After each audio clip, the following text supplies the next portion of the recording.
हम्म, तो dear friends, आज फिर हम लोग एक इम्पॉर्टेंट टॉपिक पे करने वाले हैं शुरू।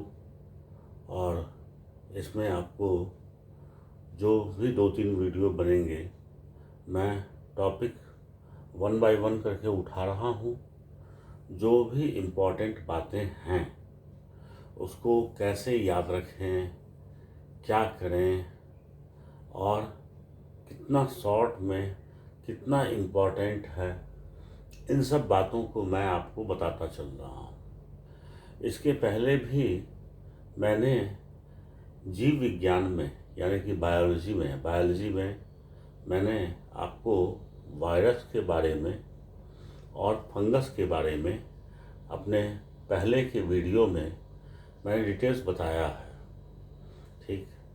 और मैंने बोला था कि मनुष्य में होने वाले रोग में वायरस यानी कि वायरल डिजीज़ या बैक्टीरियल डिजीज़ या फंगल डिजीज़ या किसी अन्य कारणों से अगर कोई जो और इम्पॉर्टेंट रोग हैं उन सब के बारे में मुझे बताना है। तो मैंने उस समय कहा था आपसे कि ये मैं आपको बैक्टीरिया के भी बारे में बताऊंगा। आप में से जिन लोगों को मेरी बातें पसंद आ रही हैं या जो नई पहली बार देखने जा रहे हैं बैक्टीरिया के बारे में, बैक्टीरिया का कैसे कैसे उससे मनुष्य में कौन कौन से रोग होते हैं, ये चीज़ अगर आप जानने जा रहे हैं तो इतना ही आसान था कि वायरस से कौन कौन से मनुष्य में रोग होते हैं, और इतना ही आसान था कि वो आप फंगस से मनुष्य में कौन कौन से रोग होते हैं। ठीक है। तो आप इसके लिए मेरा पहले वाला वीडियो और उसमें भी फार्मूला मैंने बताया है, उन सबको देखिएगा तो आपको निश्चित रूप से याद करने में बहुत आसानी होगी। ठीक है। और तब आप धीरे धीरे मुझसे जुड़िएगा, और मुझसे जुड़िएगा तो मुझे बहुत खुशी होगी, क्योंकि मेरा उद्देश्य एक ही है, आपकी सफलता। तो चलिए छोड़िए, मैं बातों में समय आपका नहीं बर्बाद करना चाह रहा हूँ। मनुष्य में होने वाले बैक्टीरिया, ठीक है, बैक्टीरिया से मनुष्य में, बैक्टीरिया को हिंदी में क्या कहते जानते हैं? जीवाणु। इसलिए जीवाणु, विषाणु, इतना विषाणु वायरस को कहते हैं, अब बैक्टीरिया को जीवाणु। तो जीवाणु, विषाणु ये सब रखने के बजाय ज़्यादा अच्छा है कि दोनों का आप हिंदी नाम भी याद रखिए, और इंग्लिश में वायरस और बैक्टीरिया। वायरस माने तो मैंने पहले ही बोला है विषाणु, और बैक्टीरिया का मतलब जीवाणु।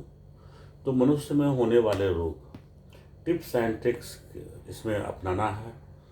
जो मेरा पहला उद्देश्य है कि आपको कुछ ऐसा टिप्स या ट्रिक्स बताया जाए जिससे कि आपको आसानी से याद हो जाए। जितने भी रोग हैं वो उसमें मैंने ये टिप्स ये ट्रिक्स अपनाया है, और इस तरह से मैं तो हमेशा याद रखता हूँ। आप मुझसे कभी भी पूछेंगे तो मैं बता दूंगा।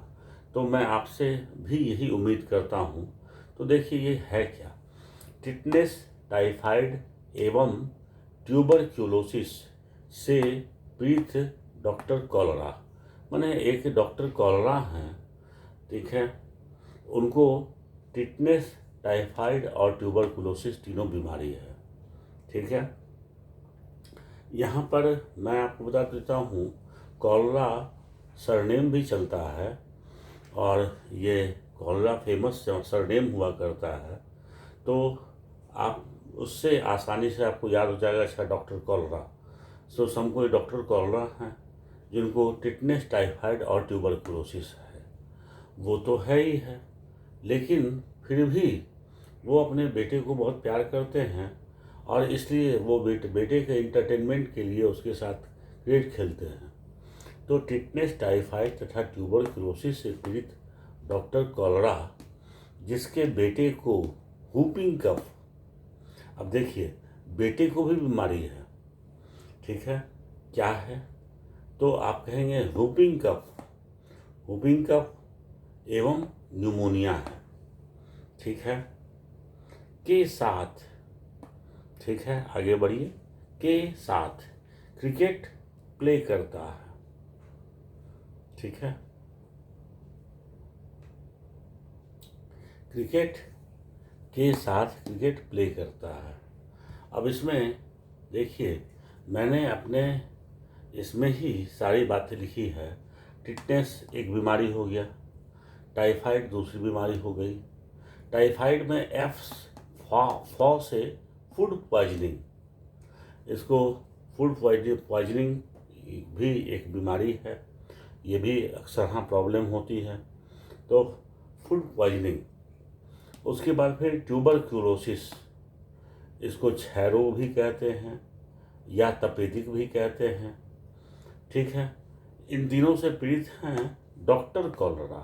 तो डॉक्टर कॉलरा से डॉग से डिप्थीरिया, ठीक है, डिप्थीरिया है, और कॉलरा से कॉलरा यानी कि हैजा। ठीक है, जिसके बेटे को हुपिंग कफ, हुपिंग कफ का हिंदी होता है काली खांसी। ठीक, whooping cough, whooping WHOOPING, whooping cough. तो गौ में यहाँ वूपिंग में गौ से यहाँ पे गोनोरिया है। ठीक है, उसी तरह से ट्यूबरक्लोसिस में सी से सिफिलिस था। तो सिफिलिस, गोनोरिया, ये सब ये यौन रोग है, लेकिन फिर भी आपको ये सब बैक्टीरिया से ही होता है। तो याद रखना, वूपिंग कफ एवं और क्या है, बेटे को दो बीमारी है बेटे को, एक वूपिंग कफ है और एक न्यूमोनिया है के साथ। ठीक है, क्रिकेट प्ले करता है। यहाँ प्ले से प्लेग है, एल से लेप्रोसी है। लेप्रोसी का मतलब कोढ़ होता है, प्लेग तो प्लेग ही है। इसके बारे में तो आप लोग जानते ही होंगे कि एक बार प्लेग भी फैला हुआ था, और ये दिल्ली में प्लेग फैला था। बहुत पहले की बात तो नहीं है, मुझे लगता है 20-22 साल 25 साल पहले की बात है। तो ये प्लेग जो है चूहों द्वारा इसको फैलाया जाता है, लेकिन है तो ये बैक्टीरियल डिजीज। ठीक है, तो देखिए, टिटनेस, टाइफाइड एवं ट्यूबरकुलोसिस से पीड़ित डॉक्टर कॉलरा, डॉ से डिप्थीरिया। ठीक है, उसके बाद कॉलरा, जिसके बेटे को वूपिंग कफ एवं न्यूमोनिया है। यहाँ में से मेनिंजाइटिस भी है, याद रख सकते हैं। के साथ क्या कर रहा है, क्रिकेट प्ले करता है।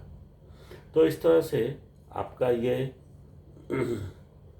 जो है, आप अगर ये तरीका याद करने का या अपनाएंगे तो मुझे उम्मीद है कि कम से कम बैक्टीरिया से होने वाले सभी रोग आपको याद हो जाएंगे। ठीक है, और ये याद करना और एग्ज़ाम में उसको सही सही बना देना, ये दोनों इम्पॉर्टेंट बातें हैं, और इसलिए मैं उम्मीद करता हूँ कि आप इसको याद कर लेंगे।